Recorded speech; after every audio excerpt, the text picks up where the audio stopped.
ఓం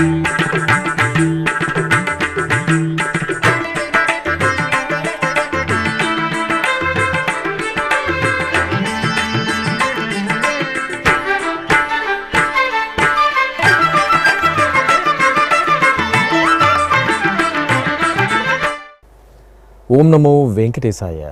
ఆధ్యాత్మిక విశేషాలకు స్వాగతం. ముందుగా ప్రధానాంశాలు.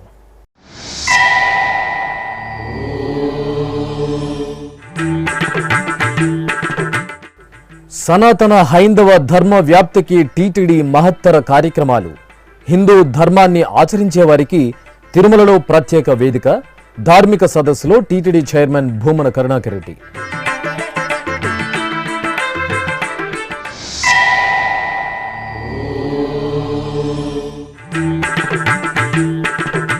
స్విమ్స్ ఆసుపత్రిలో పింక్ బస్సును ప్రారంభించిన టీటీడీ చైర్మన్, ఈవోలు. ఇకపై గ్రామ గ్రామాన క్యాన్సర్ నిర్ధారణ పరీక్షలు.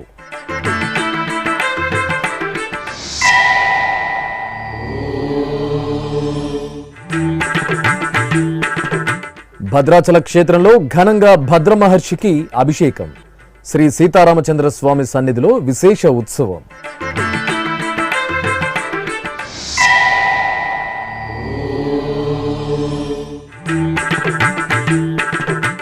వరంగల్లో వైభవంగా దత్తాత్రేయ స్వామి అభిషేకం. త్రిమూర్తి స్వరూపుడికి భక్తుల నీరాజనం. హిందూ ధర్మాన్ని ఆచరించాలి అనుకునే వారికి తిరుమల క్షేత్రంలో ప్రత్యేకంగా ఒక వేదికను ఏర్పాటు చేయాలని నిర్ణయం తీసుకున్నట్టు టీటీడీ చైర్మన్ భూమన కరుణాకర్ రెడ్డి స్పష్టం చేశారు. తిరుమలలోని ఆస్థాన మండపంలో జరుగుతున్న శ్రీ వెంకటేశ్వర ధార్మిక సదస్సులో భాగంగా రెండో రోజైన ఆదివారం మీడియాతో ఆయన ప్రత్యేకంగా మాట్లాడారు. ఈ సందర్భంగా చైర్మన్ భూమన కరుణాకర్ రెడ్డి మాట్లాడుతూ హిందూ ధర్మం, ఆచార వ్యవహారాలు, భారతీయ సంస్కృతిపై నమ్మకం, భగవంతునిపై విశ్వాసం కలిగిన వారిని పరిగణనలోకి తీసుకుంటామని వెల్లడించారు. హిందూ ధర్మం పట్ల, సనాతన ఆచార్య వ్యవహారాల పట్ల, అత్యంత పురాతనమైన భారతీయ సంస్కృతి పట్ల అపారమైన నమ్మకము, విశ్వాసము కలిగి హిందూ ధర్మం మేము ఆచరించాలని నిశ్చయించుకున్నాము, భగవంతుడి పట్ల నమ్మకాన్ని కలిగించుకుంటున్నాము అనేటువంటి ఆలోచన కలిగిన వాళ్ళు ఎవరైనా వారు హిందూ ధర్మాన్ని ఆచరించటానికి తిరుమల క్షేత్రంలో ఒక వేదిక ఏర్పాటు చేయాలా అనే నిర్ణయం తీసుకోవటం జరిగింది. బహుశా భారతదేశంలో ఇదే ప్రథమంగా ఇలాంటి వేదిక.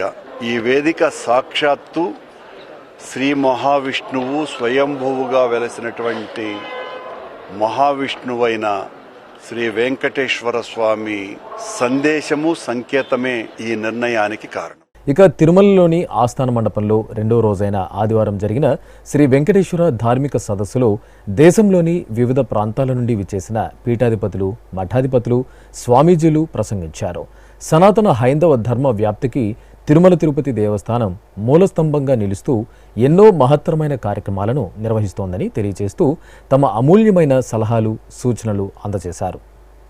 లోకంలో ధర్మ ప్రచారం అనేది చాలా ముఖ్యము. అందరికీ ఆరోగ్యము, అందరికీ ఆనందము, అందరికీ ఆత్మ గుణాలు కలగటానికి భగవంతుడి యొక్క అనుగ్రహం, ఆశీర్వచనాలు భక్తులందరికీ లభించే విధంగా అలాంటి ధర్మ ప్రచార వ్యవస్థని తిరుమల తిరుపతి దేవస్థానము మన కంచి స్వామివారి ఆశీర్వచనంతో గత 50 సంవత్సరముగా నడిపిస్తున్నది.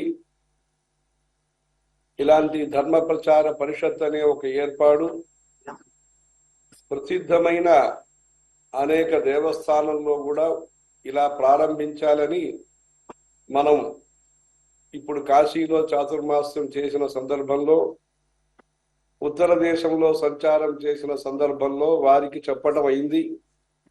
కొన్ని సంవత్సరముగా ఉత్తర దేశంలో ప్రాచీనమైన ప్రసిద్ధమైన గుడుల్ని జీర్ణోద్ధారణ చేయటము, భక్తులకి వసతులు కల్పించటము, ప్రాంగణాన్ని ఇంకా పెద్దది చేయటము, ఇలా అక్కడ ఉత్తర దేశంలో ప్రాచీనమైన ప్రసిద్ధమైన జగన్నాథ్పురి క్షేత్రముని ఇంకా అందంగా చేయటము, ఊరుని ఇంకా వసతిగా చేయటము, ఇవన్నీ మనం చూస్తున్నప్పుడు వారి యొక్క శ్రద్ధ చేత ఇది చేసినా, వారి యొక్క ఉత్సాహం చేత ఇది చేసినా మనకు కలుగుతుంది, మనసులో ఒక ఆలోచన కలుగుతుంది. తిరుమల తిరుపతి దేవస్థాన రూపకల్పన కూడా వారికి ఇలాంటి మంచి కార్యక్రమం చేయటానికి ఉత్తేజకంగా, ప్రేరణ, స్ఫూర్తిదాయకంగా ఉంటుంది అని కూడా అనిపిస్తుంది. అలా జగన్నాథ్ పురి కానీ, కేదార్నాథ్ కానీ, విశ్వనాథ్ కాశీ విశ్వనాథ్ మందిర్ కానీ, ఉజ్జయిని మందిర్ కానీ, అలా దేవాలయాలు సంబంధించిన ఒక ఉత్సాహము ఇప్పుడు దేశవ్యాప్తంగా ఇటీవల అయోధ్యలో రామ జన్మభూమి క్షేత్ర నిర్మాణం కానీ ఇవన్నీ చేస్తున్న సందర్భాలు మనం చూసినప్పుడు ఆదర్శంగా ప్రారంభం చేయబడిన ముఖ్య సంస్థగా ఈ ధర్మ ప్రచార పరిషత్ అనేది మంచిగా పనిచేస్తున్నది. ఇవాళ హిందూ జాతి ఏ స్థితిలో ఉన్నది, ఏ పరిణామం వస్తున్నది, ఆ పరిణామాన్ని గమనిస్తూ ఉండేటట్లయితే ఆ వాక్యాలలో ఉండే విశేషం తెలుస్తుంది. అప్పుడు ఆయన అన్నారు, ప్రపంచంలో ఏ దేశంలోనూ లేనటువంటి విచిత్రమైన పరిస్థితి ఈ దేశంలో ఉన్నది. ఎక్కడైనా సరే విశ్వంలో ఏ దేశంలోనైనా మెజారిటీ మతస్థులు ఎవరుంటే వాళ్ళ మాట చెల్లుబాటు అవుతుంది, రాజకీయాల్లో కానీ ఏ రంగంలో కానీ. కానీ భారతదేశంలో, హిందూ దేశంలో 75% ఉన్నటువంటి హిందువుల మాట చెల్లుబాటు కావటం లేదు. హిందూ శక్తి విజృంభించాలని నేను ఆశిస్తున్నాను, కోరుతున్నాను అని ఆనాడు కరుణాకర్ రెడ్డి గారు చెప్పారు. ఇవాళ ఇన్ని సంవత్సరాలలో వచ్చిన వాతావరణాన్ని గమనిస్తూ ఉంటే కొంత మార్పు వచ్చినట్టుగానే కనిపిస్తున్నది. ఎలాంటిదంటే, మొన్న సరిగ్గా వారం రోజుల కింద ఒక ప్రఖ్యాత దినపత్రికలో ఒక వ్యాసం వచ్చింది. ఆ వ్యాసంలో వాళ్ళు రాశారు, ఆ వ్యాసకర్త రాశాడు, ఏమన్నాడనంటే, రాజకీయ రంగంలో, సాంఘిక రంగంలో, విద్యారంగంలో, అన్ని రంగాలలో కూడా ఒకప్పుడు బొట్టు పెట్టుకొని రావాలి అని అంటే సంకోచించేవాళ్ళు, ఇష్టపడేవాళ్ళు కాదు. ఆ వాతావరణం దానికి భిన్నంగా ఉండటమే దేశ వాతావరణం కారణం అని ఆయన అంటాడు. ఇవాళ ఆనాడు పరిస్థితి వేరు, ఇవాళ పరిస్థితి వేరు. ఇంట్లో పూజ చేసుకొని చక్కగా అన్ని దేవతార్చనలు చేసుకొని కుంకుమ పెట్టుకొని బయటకు వచ్చేటప్పుడు కుంకుమ జరుపుకొని వస్తారు ఆఫీస్కి వచ్చేటప్పుడు. అలాంటి పరిస్థితి మారింది. ఆ వ్యాసంలో అతడు అన్నాడు, ఇవాళ దేశానికి ప్రసిద్ధులు, దేశ నాయకులు, జాతీయ నాయకులుగా ఉన్నటువంటి వాళ్ళల్లో హైందవేతరులు కూడా ప్రజామధ్యానికి వచ్చినప్పుడు బొట్టు పెట్టుకొని వస్తున్నారు అని పేర్లతో సహా ఉదాహరించి ఫోటోలతో సహా చూపించాడు. అంటే ఎంత మార్పు వచ్చిందో చూడండి దేశంలో. ఇవాళ హిందువులకు ఉన్నటువంటి బలం, శక్తి ఇవన్నీ కూడా పెరిగినవి అని అనటానికి ఇది ఉదాహరణ అని అతడు ఆ వ్యాసంలో చాలా అద్భుతంగా రచన చేశాడు. కాగా ఈ వాతావరణం చూస్తున్నాము, అంతా ప్రశాంతంగా ఉంది. కరుణా వరుణాలయుడైనటువంటి వెంకటేశ్వర స్వామి శక్తి తరంగాలు ప్రసరిస్తున్నటువంటి చోటు, విశేషించి ఇంతమంది సన్యాసులు, ధర్మాచార్యులు ఉన్న చోటు, ప్రజలందరూ శాంతంగా ఉన్నారు, వాతావరణంలో ప్రశాంతత, ప్రసన్నత బాగా ఉన్నది అని అనటానికి నిదర్శనం ఏమిటి అని అంటే, ఒక విచిత్రం, పరమేశ్వరుడు ఎక్కడ శాంతి ఉంటే అక్కడికి ఆయన వస్తాడు. వెంకటేశ్వరుడు ఉన్న చోటిది. అందుకని శాంతి కపోతములు వచ్చినాయి, దేవదూతలే వచ్చారా, ఇక్కడ అందరూ మన చుట్టూ కూడా తిరుగుతున్నవి శాంతి కపోతములు. అంటే ఈ వాతావరణం యొక్క మహత్వం ఇలా ఉన్నది. అయితే దీంట్లో ఒక విశేషం ఉన్నది. దక్షిణ భారతదేశంలో ముఖ్యంగా ఈ తిరుమల తిరుపతి దేవస్థానం ఆధ్వర్యంలో జరుగుతూ ఉన్నటువంటి సమావేశాలు ఇట్లా ప్రశాంతంగా, ప్రసన్నంగా ఉంటాయి. చక్కగా విశేషాలు చెబుతారు, వాటిని వీలైనంత వరకు అమలు చేస్తూ ఉంటారు. ఈ హిందుత్వ వాతావరణం, హిందూ జాతి యొక్క వైభవం, అభివృద్ధి జరగటానికి ఇన్ని సంవత్సరాల కాలంలో దేవస్థానం నిర్వహించినటువంటి పాత్ర కూడా సామాన్యమైనటువంటిది కాదు. అంటే అన్ని రకాలైనటువంటి రీతుల్లో ఇక్కడ కృషి జరుగుతూ ఉన్నది. నమో వెంకటేశాయ పురుషాయ మహాత్మనే ప్రణతక్లేశనాశాయ గోవిందాయ నమో నమః. 1946 నుంచి నాకు ఈ ఆలయానికి రావడం మా తండ్రి గారితో తాతగారితో అనమాట. అప్పుడు ఈవోగా ఉన్న అన్నారావు గారు మా నాన్నగారు క్లాస్మేట్స్. తర్వాత తరచు వచ్చేవాడిని. మా అబ్బాయి కరుణాకర్ రెడ్డి 2007లో కౌన్సిల్ చైర్మన్ అయ్యాడు. అప్పుడు ప్రత్యేకంగా నాన్నగారు మీరు రావాలని పిలిచాడు. పిలిస్తే నేను వచ్చాను. మీరేమి సలహా ఇస్తారన్నాడు. నేనేమీ సలహా ఇవ్వనురా, ఉచితంగా ఉదయం 3 గంటలు, రాత్రి 3 గంటలు ఇక్కడ వచ్చే భక్తులకు ఉచితంగా భోజనం పెట్టరా అన్నాను. ఆ మొన్నాటి నుంచే మా అబ్బాయి ఏర్పాటు చేశాడు. ఈవేళ ఉచితంగా 2 పూట్ల భోజనం చేస్తున్నారంటే అది ఎవరిది అంటే 2007లో మా అబ్బాయి పెట్టాడు కరుణాకర్ రెడ్డి. అది వాడిది. ఆ పుణ్యం ఎంతమంది భోజనం చేస్తున్నా అది వెంకటేశ్వరరావు ద్వారా మా కరుణాకర్ రెడ్డికే చెందుతుంది. అటువంటి వ్యక్తి నేను చెప్పిన వెంటనే 2 పూట్ల ఉచిత భోజనం ఏర్పాటు చేసేయండి, అరిటాకుల్లో పెట్టమన్నారు నాన్నగారు, పప్పు నెయ్యి వేసేయని అదే ఏర్పాటు చేసాడు వాడు. అంటే వాడు అంటున్నారంటే అనుకోకండి, నన్ను వాడు నాన్నగారు అని ప్రేమతో పిలుస్తాడు. నాకు ఇప్పుడు 88వ సంవత్సరం వయస్సు. కాలు ఓ పుట్టినరోజు నుంచి పైనుంచి పడిపోతే ఫ్రాక్చర్ అయింది. నేను రాలేనంటే మీకు వీల్ చైర్ అన్నీ ఏర్పాటు చేస్తాను, రావాలి నాన్నగారు అని పదే కోరాడు. కేవలం ఇక్కడికి శ్రీవారిని ఎప్పుడూ చూస్తూ ఉంటాను. మా అబ్బాయిని చూడడానికే వచ్చాను నేను. మా అబ్బాయి కరుణాకర్ని చూడడానికే వచ్చాను. మీరు మర్చిపోయినా, మీరు ఎన్ని చెప్పినా భక్తులకి ఏ బాధ లేకుండా 2 పూట్ల ఉచిత భోజనం ఏర్పాటు చేసిన వ్యక్తి అతను. అది మాత్రం మర్చిపోకండి. అది ప్రాక్టికల్గా ఆ వ్యక్తి ఉన్నంత వరకు శ్రీనివాసుని యొక్క ఆశీస్సులు ఆ కుటుంబానికి ఎల్లవేళలా ఉంటాయి. ఇంకా నేను చెప్పేది ఏమిటంటే, స్వామివారి గురించి అంతా చెప్తాం. మా అబ్బాయికి ఇంకొక చిన్న సూచన ఇస్తున్నాను. కాటేజీల దగ్గర ఉదయం 3 గంటలు, సాయంత్రం 3 గంటలు, పొద్దుట 2 ఇడ్లీ కాఫీ, సాయంత్రం 2 వడ కాఫీ ఒక 20 రూపాయలకి వచ్చే భక్తులకి ఏర్పాటు చేయమని కోరుతున్నాను. వచ్చే భక్తులకి ఉదయం 3 గంటలు, సాయంత్రం 3 గంటలు ఒక 20 రూపాయలకి ఇడ్లీ వడ కాఫీ పెడితే సామాన్య భక్తులు భోజనం ఎలా చేశారో మళ్ళీ మా అబ్బాయిని అలా పొగుడతారు. అలా చేయండి. కాకపోతే క్యూ లైన్లో పాపలకి, పిల్లలకి పాలు బిస్కెట్లు సప్లై చేయి. పాలు బిస్కెట్లు వాళ్ళకి సప్లై చేస్తే ఎన్ని గంటలు ఇదైనా చేస్తారు. ఇక మెయిన్గా చెప్పాలంటే ఇది ఎంత డెవలప్ అయిందంటే కారణం మా ధర్మారెడ్డి గారు. నేను ఆయన అడతీగుల్లో కలుసుకున్నాం, మళ్ళీ ఈవేళ కలుసుకున్నాం.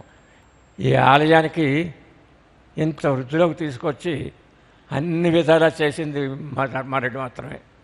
ఆయన చక్కని అడ్మినిస్ట్రేటరు. మేము అడ్డతీగలో వెంకటేశ్వర కళ్యాణానికి వస్తే అక్కడ మేము కలుసుకున్నాం. అప్పుడు అడిగాడు, మీరు ఎప్పుడు వస్తారండి అని. వీలు చూసుకొస్తాను బాబు అన్నాను. మళ్ళీ కరుణాకర్ రెడ్డి గారు మీరు రావాలి నాన్నగారు అంటే తప్పకుండా వచ్చాను. तिरुपति तिरुमला देवस्थानम भारत का धर्म का केंद्र है और करुणाकर रेड्डी गारू इस केंद्र से देश में धर्म रक्षा के लिए प्रयत्न कर रहे हैं. आपको बहुत बहुत बधाई. अभी हम देख रहे हैं गांव-गांव में लोग धर्म से दूर होते जा रहे हैं, जबकि हमारे धर्म में सब कुछ है, सभी बातें हैं.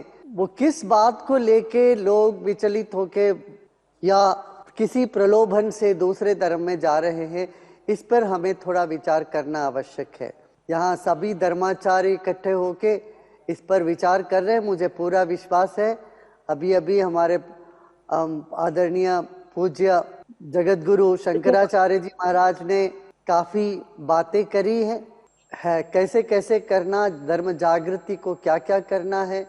इस बात पर हमें लगता है कि युवाओं को हमें तैयार करनी चाहिए।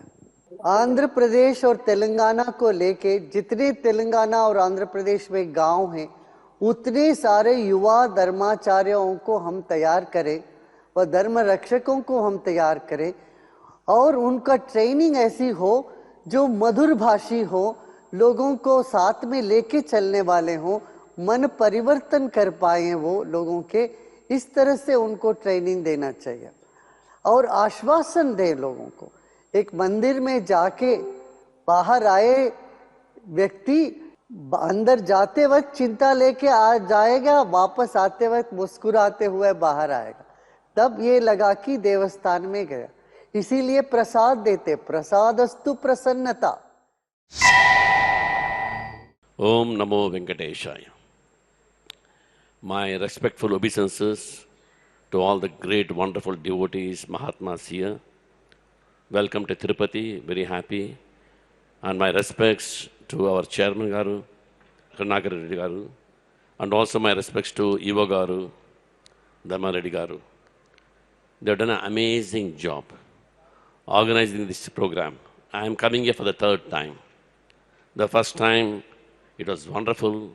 It was something like shocking, First time in the history where all the sadhus been called to Tirupati, Tirumala and honored so nicely, so beautifully and taken all the suggestions and made into resolutions and they passed the resolutions and they implemented the resolutions. That's the beauty. Not just discussion, implementation took place. I know, since I stay in Tirupati, I know many good things were done by TTD. I thank them again and again for their wonderful job, what they have done. And again, because last time also sadhus happened when our Karunakar Reddy was chairman. After that, there was no sadhus. Again, he came as a chairman. Again, it's happening.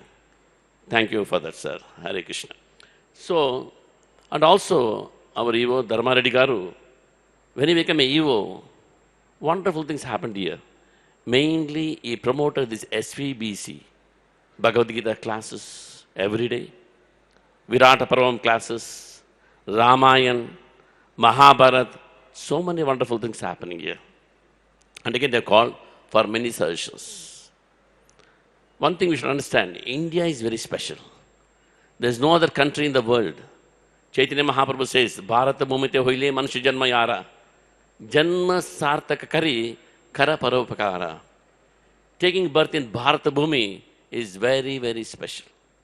After taking birth in Bharata Bhumi, make your life successful. Sartaka kari. Kara paropakara. Help the whole world.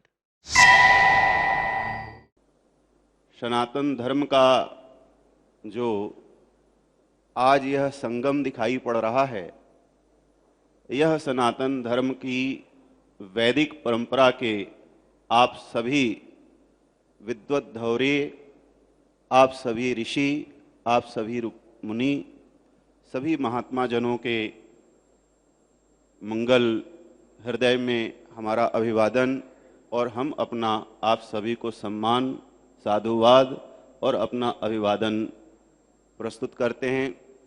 हम जहाँ से आए हैं वह स्थान और यह स्थान दोनों में एक ही भाव है। भगवान वेंकटेश, भगवान बैकुंठनाथ, भगवान बाला,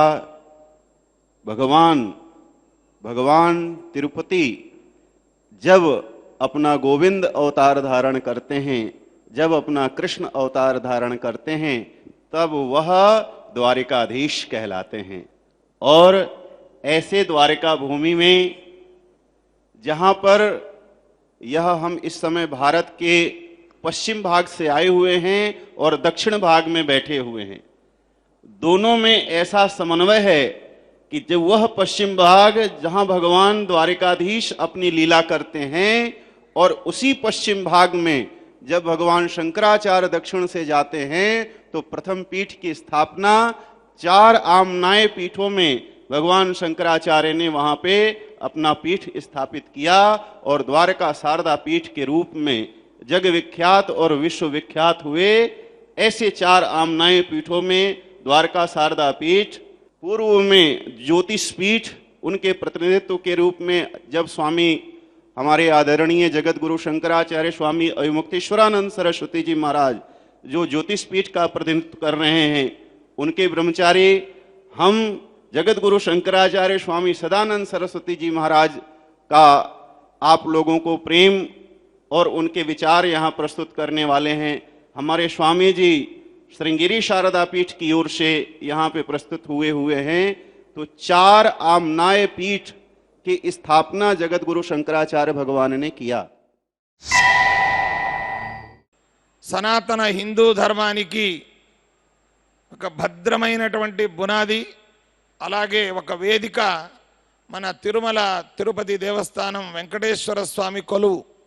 ఈరోజు మతత్రయులకు కూడా ఆమోదయోగ్యం, ఆచరణయోగ్యం అయినటువంటి ఒక దివ్య క్షేత్రం తిరుమల వెంకటేశ్వర స్వామి క్షేత్రం. అంతేకాక జాతి మత భాష ప్రాంతాలకు అతీతంగా, కులాలకు అతీతంగా ప్రతి ఒక్కరూ కొలవడం, దర్శించుకోవడం, స్వామిని స్మరించడం ఇవి మన వెంకటేశ్వర స్వామి ఒక్కడికే చెల్లేటువంటి ఒక సౌభాగ్యం. ఇలాంటి దేవస్థానం తరపున సనాతన హిందూ ధర్మ పరిరక్షణం కోసం మరెన్నెన్నో కార్యక్రమాలను తరతరాలుగా యోజనలను గావిస్తూ దాన్ని జారీ చేస్తూ సనాతన హిందూ ధర్మ పరిరక్షణం అనేటువంటిది మన తిరుమల తిరుపతి దేవస్థానం నుండి జరుగుతూ వస్తున్నటువంటి విషయం. ఇందులో భాగంగా ఇటీవల కాలంలో ఈ ధర్మాచార్య సదస్సు అనేటువంటిది దాదాపుగా 2015, 2017, 2024 3 సార్లు జరిగినటువంటి సదస్సులో మేము పాల్గొన్నాం. అనేక మఠాధిపతులు, ధార్మిక ప్రముఖులు కేవలం మన తెలుగు రాష్ట్రాలకే పరిమితం కాకుండా ఇతర ఇరుగు పొరుగు రాష్ట్రాల నుండి, భారతదేశంలో ఇతర రాష్ట్రాల నుండి కూడా ఇక్కడ ఈ సదస్సుకు విచ్చేయడం, వారి వారి సలహాలను సూచనలను ఇవ్వడం, అందులో ఆమోదయోగ్యమైనటువంటిది, ఆచరణయోగ్యమైనటువంటి సలహాలను ఆచరణలో పెట్టడం, ఇవన్నీ జరుగుతూ వస్తున్నటువంటి విషయం.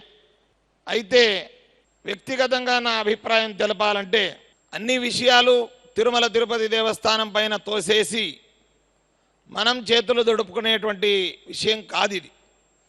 ప్రతి ఒక్కరూ కూడా సనాతన హిందూ ధర్మ పరిరక్షణం కోసం నడుం బిగించాలి, మా వంతు కృషిని చేయాలి.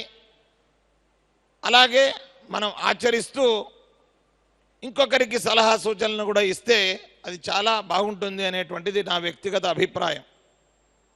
ఇందులో భాగంగా ఏ ఒక్క సంస్థ కానీ, ఏ ఒక్క మఠం వారు కానీ, ఏ ఒక్క ధార్మిక ప్రముఖులు కానీ వారి వారి పరిధిలో వారి వారి వంతు సనాతన హిందూ ధర్మ పరిరక్షణం కోసం, ప్రచారం కోసం వివిధమైనటువంటి కార్యక్రమాలను రూపిస్తూ దాన్ని ఆచరిస్తూ మనందరి ఒక విశేషమైనటువంటి సనాతన హిందూ ధర్మ పరిరక్షణ వేదికగా పిలువబడేటువంటి వెంకటేశ్వర స్వామి కొలువు, అక్కడ జరిగేటువంటి కార్యక్రమాలు, అక్కడ మనం ఇచ్చేటువంటి సలహా సహకారాలు ఇవన్నీ కూడా చర్చిస్తే చాలా బాగుంటుంది అనేటువంటిది నా యొక్క వ్యక్తిగత అభిప్రాయం. सनातन धर्म के संरक्षण के लिए, सनातन धर्म के संवर्धन के लिए अनेकों प्रकल्प चला रहे हैं. यदि हम कुछ चर्चा आपके मध्य करना चाहें तो हम आपको ये बता सकते हैं कि पूज्य महाराज श्री की ये इच्छा है कि मुनीनाम 10 योन्नपानादि पोषणात् अध्यापयति विप्रषिः सवै कुलपति स्मृतः. शास्त्रों में कुलपति शब्द की जो व्युत्पत्ति बताई गई है, जो व्याख्या की गई है, उसमें स्पष्ट रूप से ये कहा गया है कि असल में कुलपति वो है जो 10,000 बच्चों को पढ़ाए, उनको अध्ययन कराए, उनके शिक्षा, उनके स्वास्थ्य और भी उनकी जो आवश्यकताएं हैं उनको पूर्त करते हुए अध्ययन कराए. ज्योतिष पीठ के शंकराचार्य जी महाराज की ये इच्छा है कि वो पूरे संस्कृति के संरक्षण के लिए कार्य कर रहे हैं और उन्होंने खूब विचार करके ये निष्कर्ष पर पहुंचा, पूज्य महाराज श्री पहुँचे कि यदि हम लोगों को परिवर्तन करना है तो निश्चित रूप से गुरुकुल की क्रांति लानी होगी देश में, क्योंकि सनातन धर्म के सामने बहुत तरह की समस्याएं हैं, चाहे धर्मांतरण का प्रकरण हो, चाहे गौ सेवा से संबंधित प्रकरण हो, चाहे हमारे मंदिरों की मर्यादा से संबंधित प्रकरण हो, चाहे हमारे शास्त्र मर्यादा परंपराओं से संबंधित समस्याएं अनेक हैं।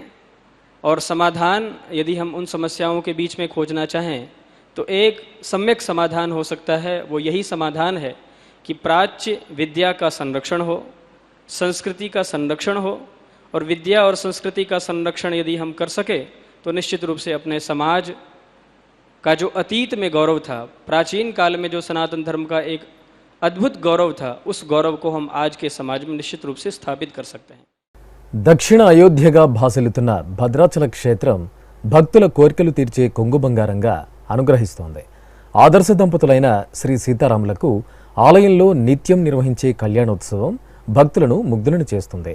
ఈ క్రమంలో ఆలయంలోని మండపంలో వధూవరులుగా అలంకార శోభితులను చేసిన శ్రీ సీతారాములను ప్రత్యేక వేదికపై కొలువు తీర్చిన అర్చకులు విశ్వక్సేనారాధన, పుణ్యాహవచనం, రక్షాబంధనం, యజ్ఞోపవీత ధారణ, మాంగళ్య పూజలు నిర్వహించారు.